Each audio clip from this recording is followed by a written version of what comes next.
Hello, everyone. Very warm greeting to one and all. I first of all thank you all of you for my well-wishers and viewers who has given huge response to my YouTube channels. So today I'm coming with a very important topic that is nothing but the MTT assay, which is widely used in order to check the cell viability and cytotoxicity of any drug molecule on the normal cells. This is the test we call as colorimetric test, because this is the we can say the one test where we analyze the color intensity after the completion of your the biochemical test. So let us begin with this topic. So what is MTT assay? So what is MTT? MTT is nothing but it is one of the dye. Okay, when this dye is going to be going to be interact with our normal cell enzymes that is there in the mitochondria, that is we call it NADPH oxidoreductase enzymes, and it form an insoluble complex, and that complex having the one color intensity. So if your cell is having that, you all of a normal healthy cell having that NADPH dependent oxidoreductase enzymes, if that particular enzyme is present in your cell, then cell become viable and become healthy. We can say that is we call a normal healthy cell. And that dye, that coloring, we can say dye, that is the MTT, a tetrazolium dye, which is going to be react with that mitochondrial enzyme, and that will give the insoluble complex, and that complex intensity we measure. We all know we get that purple color, and that color intensity we measure with the help of ELISA plate reader by colorimetric method, and we establish the number of cell versus their populations by using the plot. So this is the nothing but MTT assay. So we all of you know in drug screening, this particular, if you go with the preclinical trials, this is one of the important steps where we need to check the cell viability and cytotoxicity. In case of anti-cancer drug, for example, if you are having doxorubicin, any anti-cancer drug, we need to check it whether this particular drug is having any cytotoxicity on the cell, a normal cell or not. How we can check? By using MTT assay. This is one of the important biochemical tests where one can use certainly for getting the effect of that particular drug on the normal cell. So now we have normal drugs. We all of you know this doxorubicin. You can take it as per the prescribed dose. Then we can normally take the normal healthy cells. We all know. So normal healthy cell having the mitochondria, and you know when you call the particular cell is healthy, when it contains that NADPH, which is having cellular metabolic activity, which is having a dividing capacity, then only we call as normal cell. So when you take the drug, the drug should not hamper with the normal cell metabolic activity. That probably we can check it with this particular method. So why we require this test? Why we require? Just to check the cell viability and cell cytotoxicity, whether our drug is interacting with that normal cell or not, that we can get it checked with this MTT assay. So now we are reacting this particular drug to normal healthy cells. Okay, along with that, we can say the dye, that is one of the important dye that we use, that is the yellow color dye, we call as phenyl tetrazolium bromide. This is the important dye, water soluble dye, we can say, and this is going to be react with your mitochondrial NADPH enzymes. We all know NADPH dependent enzyme. This mitochondria contain NADPH dependent enzymes, that is called as oxidoreductase enzymes. And if normal cell is having this particular oxidoreductase enzyme, then probably this phenyl tetrazolium is going to interact with normal cell. Okay, and it form a purple pharmazone. It form a purple pharmazone. It's an insoluble complex is going to form. If cell is viable, if the cell is non-viable, then probably this color is not going to form. Intensity may begin decrease. So we measure the intensity, that is called as optical density. Okay, after the completion of your reaction, after incubation for 4 hours. Okay, because you are supposed to interact this drug with your normal cell, a healthy cell, it could be stem cell, any kind of cell line you can use, normal cell line, and you add this reagent that is called MTT reagent, and we can check it their interactions. So probably we can use ELISA plate reader. You can use a fluorescent microscope to analyze the cell. We could see under this microscope how this cell is behavior, how the cell is there and all. Okay. Then probably you could see this picture. You can see whether the cell is viable or non-viable. How we can check it? By just observing the color intensity. Based on the color intensity, that is called as nothing but the optical density. We measure the optical density by using ELISA plate reader. Yeah, colorimetric. That's why the MTT assay is also called as a colorimetric assay, because we measure the color intensity, the color, the components that is formed after the we can say these reactions. Then probably we can visualize it by using colorimetric assay. Colorimetric assay. That's why it's called as colorimetric. It's nothing but assay only. We are performing assay only. Nowadays, we use this 96 well titer plates in order to screen the multiple components, multiple concentration of the components at single steps. That's why we use 96 well titer plates, which is made of a polypropylene material. That is the well we use. Okay, and then we sometimes observe under fluorescent microscope also to check the viability and all that. So that is the things. Now see, this is your drug. For example, this is the NP, means nothing but the your nanoparticle drug. If you are prepared the nanoparticle of this doxorubicin, then you can certainly call as nanoparticle. Then this nanoparticle you are going to react with the normal stem cell, okay, along with this dye that is called as nothing but the MTT dye, that is phenyl tetrazolium bromide dye. This is called as MTT dye. This is called as MTT dye. Okay, and then probably these three things are going to react. Okay, and then if the cell is healthy, then probably this particular phenyl tetrazolium is going to form a complex, insoluble complex with this dye, and you form the color components. The final products we call as a pharmazone. That is called as pharmazone. So that will indicate a cell toxicity. If the color is formed, means cell is healthy. So we can check this viability by checking the under fluorescent microscope, by checking the optical density, cell viability we can check, cell number also we can measure. Then we can check its migration under fluorescent microscope, we can check its morphology under this fluorescent microscope, we can check proliferation, whether the cell is getting proliferate or not, because we are going to check cell toxicity.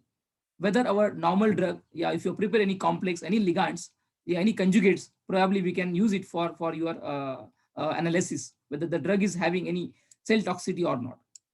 So we can check its immunophenotypes. We can differentiate the cells, normal cell and maybe the abnormal cell. We can differentiate. We can check its metabolism, whether the cell is having metabolic activity or not. Because what happens if this yellow MTT is only reacting with only mitochondrial dehydrogenase, if it is there, when you call it the particular cell is healthy, when it contains this mitochondrial dehydrogenase enzyme, then and only this particular complex is going to form.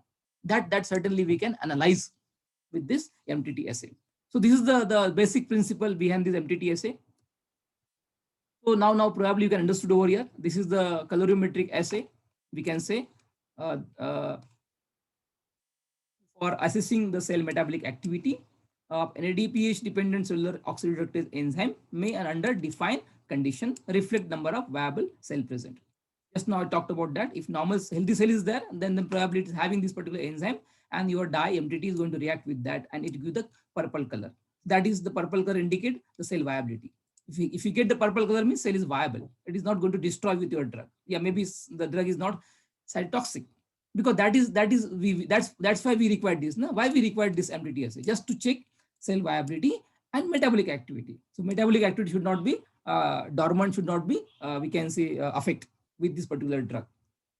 Then we measure cytotoxicity, loss of viability of the cells. Even we can check its proliferation of the dormancy, whether the cell is under dormant conditions or not. That also we can get it checked with this particular assay. So MTT assay is very sensitive, since the sample is because this indicator is very sensitive, which will give the coloring. You can see over here in this particular plate. This is called as 96 well titer plates. Normally we use this plate, which is having 96 well. This is a small well. We can see over here. 96 well. We transfer the your cell line over here. Then also along with your we can say drug along with that reagents. Then we mix together, and probably we incubate this particular 96 well plate in CO2 incubator, and then probably later on we can scan it under ELISA plate reader to check the intensity. Now you can see over here. Initially the intensity is very less, but later on intensity is good. Means the cell viability is there. The cell is still viable over here at this level. So that is the indication. By using this purple color, color components which is getting a form, that we can visualize by using colorimetric assay. This is the color components, insoluble complex, that is nothing but the pharmazone, which is purple in color.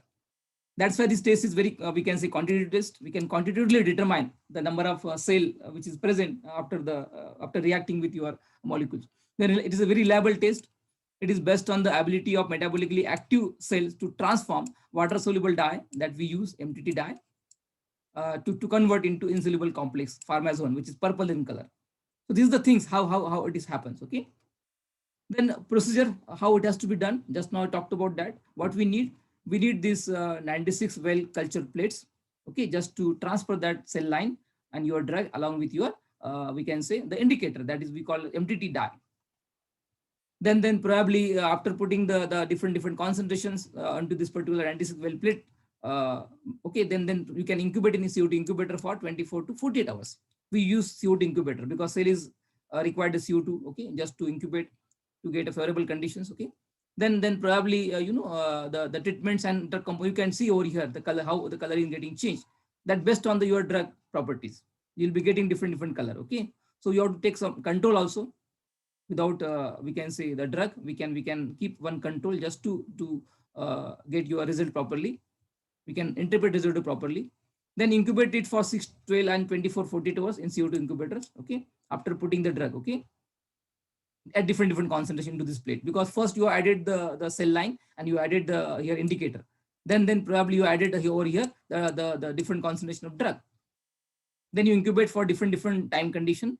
After incubation, probably then you can add MTT reagents. Okay, so normally here we first take cell culture, normal cell culture, we can say. You take normal cell culture, then incubate that normal cell culture, because you have to grow this culture, na? Because this culture also required some culture media in order to grow the cell. So first we grow the cell, then probably we treat with the drug molecule, then we incubate along with the drug to check the interaction. Then the interaction can be checked by using MTT assay. This is the main indicator you are going to add. Means first you are interacting the drug with your we can say cell.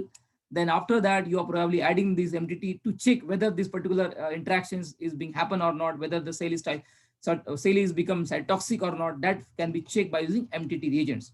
That is we add into each well afterwards.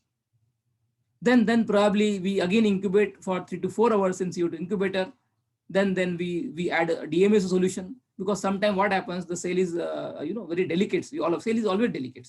We need to add certain solvent that will keep that particular we can say cells as well as that particular growing cells as such without damage.